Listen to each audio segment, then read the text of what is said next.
comerciantes, e a Lilian trouxe esse relato desse dono de bar, e muito triste, porque você consegue perceber não uma revolta, né, nesses comerciantes, mas uma tristeza. E nesse dono desse estabelecimento, o tom da voz, para você que está acompanhando o rádio, você já consegue perceber um tom mais triste. Mas para quem estava acompanhando no YouTube e no Facebook, deu para ver o olhar marejado desse dono de estabelecimento que não sabe, que teve que mandar 13 funcionários, são colegas, alguns amigos, né, nessa relação que se faz profissional, tendo que demitir nessas pessoas e não sabe se vai retomar. Como ele disse, provavelmente não. Provavelmente será um estabelecimento que vai fechar. E a gente percebe, né, o ganha-pão, a vida, né, destas pessoas tão impactadas pela pandemia e pela crise causada, né, pela pandemia do novo coronavírus. E muitos perguntando, né, fecha, abre. Essa é uma situação complicada. Abre, fecha. Cadê a contrapartida? Por quê? Governo federal volta com auxílio emergencial, estuda a retomada, né, da manutenção de emprego, né, com redução de jornadas e salários, e também a suspensão de contratos. Mas e o governo estadual? Qual a contrapartida por parte do governo do estado? Qual a contrapartida por parte dos governos municipais? Tem água, tem impostos municipais e estaduais que estes estabelecimentos precisam recolher, mesmo fechados. E é isso que impacta de maneira cruel, né? Porque tem que enfrentar uma situação como essa, uma pandemia, quando muitas castas, né, enfrentam com o salário garantido, com o benefício garantido, sem redução há 1 ano. E ainda alguns reclamam de vamos lá, procuradoria, né, que reclamou de um telefone funcional. Um iPhone, né? Esse iPhone é muito fraco. 1 ano de pandemia, com salário garantido lá no topo. Essas castas, né, que nós temos aqui no país, que durante 1 ano não contribuíram. Não contribuíram. Me desculpem. São pessoas que ganham salários altíssimos, que não contribuíram nem com a reforma da Previdência, nem com a situação de reforma administrativa, que reclamam, que param o país com seus lobbies, porque ganham de 20, 30, 40 mil reais. E esse comerciante, e esses trabalhadores desses comerciantes, precisaram enfrentar ônibus, terminais, aglomerações em vários locais, pela obrigação, para buscar, né, um sustento em casa numa situação de crise como essa. Você acha que o pessoal quer enfrentar um ônibus lotado, André Berenguel?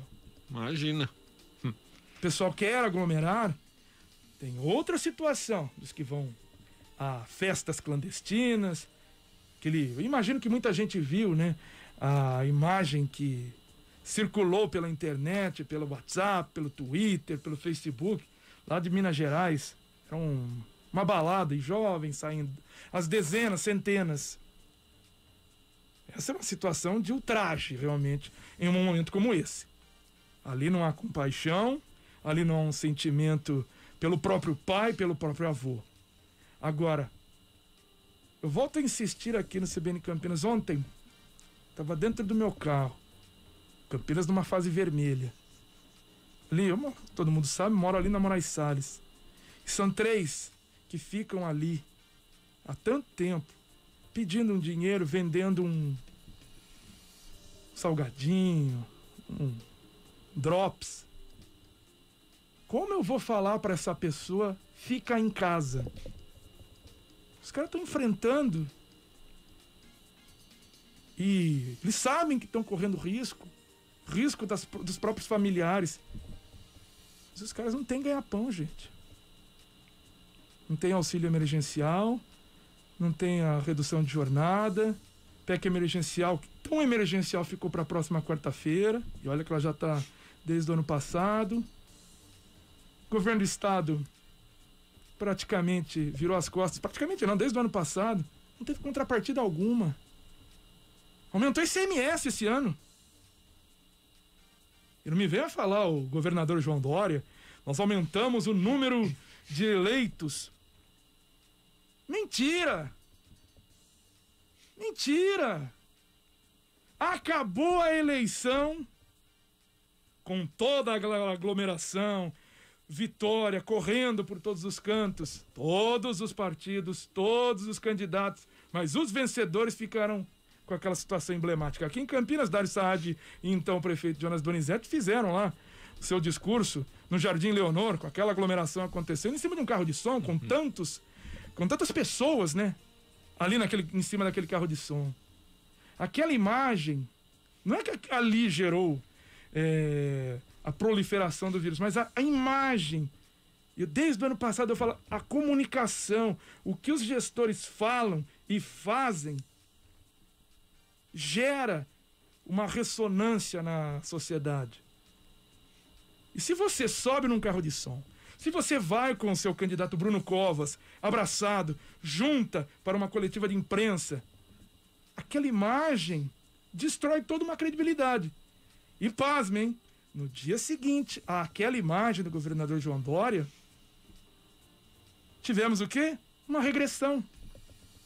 Ele falou que não ia acontecer no meio do segundo turno. Foram só 15 dias, tá, o segundo turno, do primeiro pro segundo. Ele falou que não ia acontecer. E pior, vamos voltar aos números aqui de Campinas. O SUS estadual tinha cerca de 90 leitos. Caiu para 30 naquele período. E a gente entende. Os números baixaram, lógico. É caro manter. A manutenção é muito alta. Caiu para 30 ali durante a eleição.